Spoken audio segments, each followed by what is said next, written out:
एरवी जसे आपल्याला हलके फुलके खायचे मन केले तर आपण झटपट अशी खिचडी भात बनवतो। अशाच प्रकारे आज आपण उपवासाची तिखट भगर किंवा उपवासाची खिचडी तुम्ही असेही बनवू शकता। चला मग आपण रेसिपीला सुरुवात करूया। तुम्ही इथे बघू शकता मस्त अशी पातळसर आपली इथे खिचडी भगरीची रेडी झालेली आहे। आपण रेसिपीला सुरुवात करूया। इथे मी एक पातेले घेतलेले आहे। त्या पातेल्यात आपल्याला 2-3 चमचे एवढे साजूक तूप टाकायचे आहे। आता तूप गरम झाले की त्यामध्ये आपल्याला 1 चमचा एवढी जिरे टाकायचे आहे। तुम्ही जर उपवासाला जिरे खात नसाल तर जिरे स्किप केले तरीही चालेल। तर जिरे थोडे तुपामध्ये चांगले भाजले गेले की त्यामध्ये आपल्याला 4-5 हिरव्या मिरच्या उभ्या कापून टाकायच्या आहेत। इथे ही तिखट भगर जास्त तिखट असली तर खायला एकदम टेस्टी लागते आणि तुम्ही इथे तुमच्या आवडीनुसार तिखट कमी जास्त करू शकता।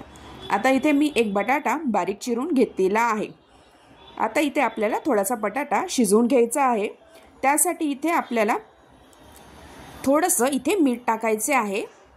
बटाटा शिजल यासाठी तर मीठ टाकल्यानंतर मिक्स करून आपल्याला हे झाकण लावून ठेवायचे आहे, जेणेकरून आपला बटाटा इथे लवकर शिजला जाईल। तर बटाटा थोडा शिजला गेला की आपल्याला एका बाउलमध्ये भगर घ्यायची आहे। मी इथे छोटी वाटी एवढे 2 वाटी भगर घेतलेली आहे व ती धुवून घेतलेली आहे। 2 वाटीची भगर ही भरपूर होते। आता भगर धुतल्यानंतर बटाटाही शिजला आहे, त्यामध्ये आपल्याला ही भगर टाकून द्यायची आहे व इथे मी भरपूर असे पाणी टाकलेले आहे। आपल्याला ही तिखट भगर पातळसर अशी करायची आहे। तर त्यामध्ये आपण चवीनुसार मीठ टाकलेले आहे व झाकण लावून शिजायला ही भगर ठेवलेली आहे।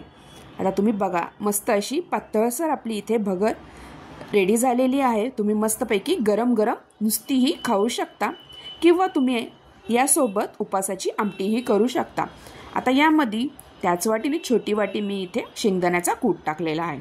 अशा प्रकारे आपली उपवासाची झटपट अशी भगरीची खिचडी रेडी झालेली आहे।